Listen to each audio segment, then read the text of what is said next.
We're on the top of page 163 in Maran. Maran says, Kodem Shivarech. Before you make the blessing on your talit, Ye'ayen b'chutei hatzitziot. You should look at the strings of your tzitzit, im hem ksherim, to check if they're kosher. Every time. We're going to see. This is a good question. Kedei shlo yivarech levatala, so you don't come out to make a blessing in vain. What would make the strings of a tzitzit not kosher? Give me an example. Okay, that's already you're getting into stringency here. Yeah. Look, a basic. Well, something is broken. Broken. What if the whole thing got ripped off the corner? How often do you check? Maybe when you were folding it last time, got stuck in the chair, you ripped the strings out, and you didn't know. Yeah. Don't we have a thing where when you print the tongue, you go like this? Well, this is the halakha. So people are checking their tzitziot to check if there are 8 strings. I'll give you an example. It's even an expression. Here, Eli, can you hold up this tzitzit here? Or David, maybe the corner. You'll hold up the corner for me. Like it's on the table. You checked my tzitzit once, and they were like completely worn away, and it still Yes. said they were kosher. Okay, you see that tzitzit? You see the knotted part is a third, and there are 2/3 that are not knotted? Yeah. Even those 2/3, how many strings are here? There are 8 strings, but it's really made out of 4 long strings rolled over. See how there's 2 sets of 4? Over, yeah. It's doubled over. There's 4 strings and they go around. So really you have 8 strings at the bottom. If you're missing one of those strings, the tzitzit at the corner is not kosher. The question is which one? If you miss 1 out of 8, you still have a string. It's when you miss 2 out of 8 that you now get yourself in a problem. If there's 2 out of 8, so now you might be missing an entire string in there. That corner would become invalidated. You have to replace that corner. So in order to save yourself from making a bracha levatala, Maran says you should check them before you put on your tzitzit, just to make sure everything is in the right place. What about the knots? The knots... Depends on the laundry. Now the top knot, David, show me the top knot. The top knot is the one closest to the corner. See that knot? That's the only knot that you're obligated to do according to the Torah. Everything else after that is rabbinic, and some of it is not even rabbinic. Some are just customs. According to the Torah, you only have to tie one knot at the corner. It says tie it onto the corner of your tzitzit. Like a bow. So there's some tzitzits that will have go all the way down to here and then open? No, it's always 1/3 and 2/3. Oh. But what you'll see is, has anyone ever seen the Yemenite tzitzit? Different number of knots and. I don't remember. Someone have a big phone with like a big screen? Yeah, can I see this? Can you go to Internet Safari? Big screen. Oh, with a big screen. Good, David. Go to the Internet for me. Oh wow. Yeah, it's a big. I need the big screen. Do you have Internet on there? Huh? Do you have Internet access? Yeah. Okay, can you put in Yemenite? I'll type it in if you like. I don't know if you can see this. You see this corner of the tzitzit? There's one knot on top, and the rest are just little twirls to take up 1/3 of the tzitzit, but they're not knots. It almost looks like there's things sticking in them. Oh, those are just numbers. And Yeah, numbers. So you could, David, let me pass it around. Okay, put here. Look, this is great. You see that? Yeah. There you go. There's a knot on the top. Yeah, This is the Rambam tzitzit. There's only 7 or 13, depending how you do it. 7 or 13 of those twirls, and that's the whole tzitzit. what's the measurement? It's very easy to tie these on the tzitzit. side. What are those numbers on the side? They're telling you that there's 1, 2, 3, 4, 5, 6, 7. The other set of numbers. That's the distance between. 6.6 millimeters. That's what they decided they want to do. I don't know how they got.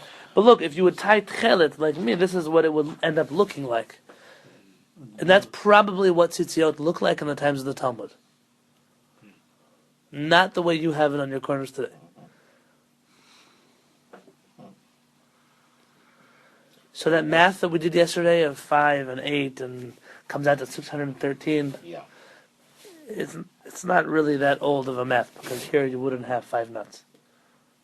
So when you're checking the tali, you should just look for the knot nearest the.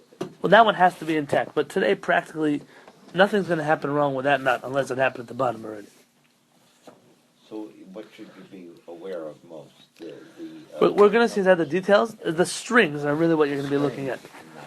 Okay. Okay? Let's. Yemenite tzitzit. Yemenite tzitzit. My brother wears tzitzit like that. Which one? I don't know, maybe he got a new talit. My Ariel, my younger brother, used to have such tzitzit.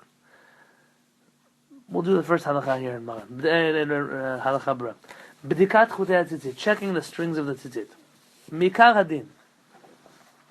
According to the basic halakha, ein chova livdok tzitziot. There's no obligation to check your tzitziot.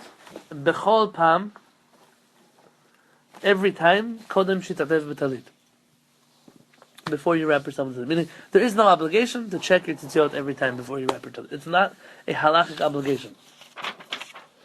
Ve'en lachush, and you should not worry or suspect, shema, maybe nikra'u chutei hatzitzit. The strings of the tzitzit ripped. It's not a common enough occurrence for you to worry about it. How many of you have tzitzit at talit? Yeah. How many times have the strings ripped on you out of the place? You have to be aware. Yeah, but does it really happen? Not so often. Well, Maybe on your tzitzit, by the way, it could happen. Chairs. yeah, I mean, how many times do you see people walking along and the talus comes off because it's tied to a chair? It gets. Do you know that there is a group of Jews that don't wear talitot on Shabbat because of this? No, There are some briskers that don't wear talitot on Shabbat. because they're worried. They're Okay, afraid my that the chair. string might attach itself to a chair or to something and it'll rip when you move it. And maybe the ripping is the worst on Shabbat. None of us believe that because it's such a far-fetched...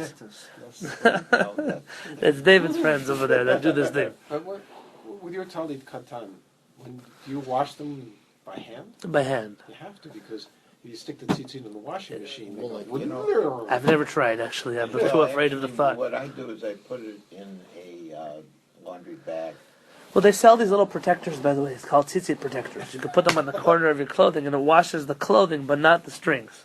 How interesting. There's also tzitzit that have like a little pocket on each of the four corners. You just take the tzitzit and you shove the tzitzit in that little pocket. Or is it When you plastic wash it. lined Yeah, or that's something? good. No, it's just basically it's like an extra piece of the. It's like t-shirt material, so you have an extra square of the t-shirt material. In the days that I wore cotton tzitziot, and we used to do this, nothing, not the protectors, not the mesh bags, none of them really work to keep your tzitziot straight. In the wool tzitzit days, anyways, you have to wash them by hand, so Yeah. But even washing them by hand doesn't work very well. it's not the greatest. No. So what I do is I get wrap it up grody in a sweaty ball very quickly. and I keep the tzitzit like inside the fabric, and so it's like almost tied up with it's like a ball, like a Right, a ball. And okay. then I put it in a mesh bag and And it washes okay? Yeah. Okay. And after it comes out, you never have like separated strings or... no, I've always had trouble with it. Oh, okay. So so in that situation, it could be that you would have to check tzitziot more often because clearly you see that it happens. Let's finish this line. Because you consider the tzitzit, there's a term called chazakah. Have you heard of a chazakah before? You see, when you do something 3 times, it becomes a chazakah. Cheskat kashrut, the idea behind it is that, let me give you an example. If a person lives in a house for a certain amount of time, not so much of that, I own this house. The chazakah, the common rule is that a person who lives in a house, it's his house. It's a land we own 78 years. Oh, you know what we're talking about. But that's called a chazakah, meaning it's a certain assumption that exists. The assumption is strong enough to be considered fact. If you buy a bag of lettuce and you check most of the heads of lettuce in the bag, you don't actually have to check all of them.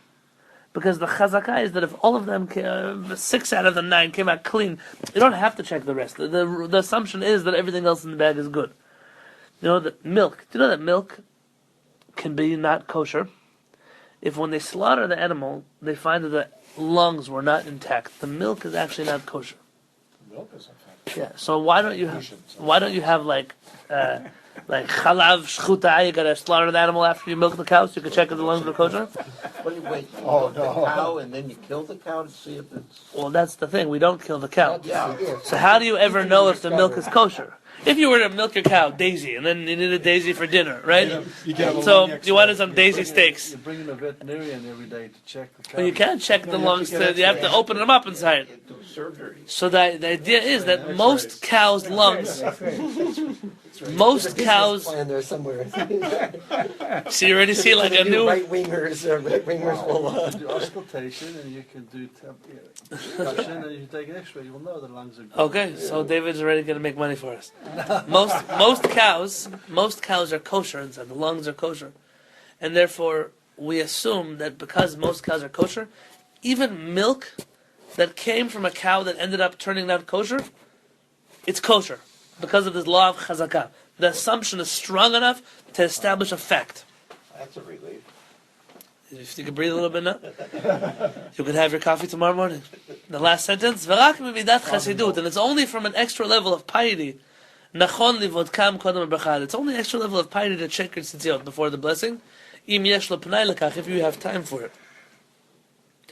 Next week we're going to go all through details of this halachot. So what if I don't have time? What if I do have time? What if I check something? What happens? What could go wrong? All of those halachot we're going to do next week with Hashem. But for right now, you should know that it's not a must to check the strings, because the chances are, the assumption, the chazakah is that your tzitzit, if they were kosher yesterday, they're going to be kosher for a while. But it's a righteous thing for those who have time and the ability to check. I'll tell you when you shouldn't do it. I see people show up an hour late for tefillah, and they sit there with their towel over their talit over their shoulder. They're checking the strings and the light, this light. They go to the sunlight. Hey, sir, we're halfway through the Torah reading. You better get your act together. Say Shema, read the Torah. If you keep checking, you're going to be here for mincha. There are lack of priorities. The priority is to pray with the minyan on time. Checking your tzitziot, you can always check afterwards for tomorrow morning. And nothing's going to happen. When you check it now, you put it in the bag, it's going to be okay tomorrow. Certain things, people just, it goes back to being an ignoramus. When you're an ignoramus, you don't really know. So, Baruch Hashem, none of you at this table are ignoramuses, and therefore, if you have time to check it still, it's a great thing. And if So not, there isn't anything special to check it in the morning before Shacharit. It's important to check it. check it in general. Now here, the idea is before you make a blessing, you want to make sure that, for example, I once had a problem that I made a blessing on a water fountain, and the water fountain didn't have any water inside. And so ever since then, I've taken upon myself that before I drink, I always press the button to check. Bal Tashkit. Right? You know, so about right, I'm wasting water. The idea is that I'm allowed to do something. Can I tell you that you're not allowed to make a blessing until you check for the water? No, that's already too high of a stringency. I'll leave you off with this question. I was once a genius. I use genius in a sarcastic term. It was one of my roommates said, "How could you make a blessing on the water in the water fountain when the water you made the blessing on already went down the drain?" You break your head to that question. Right?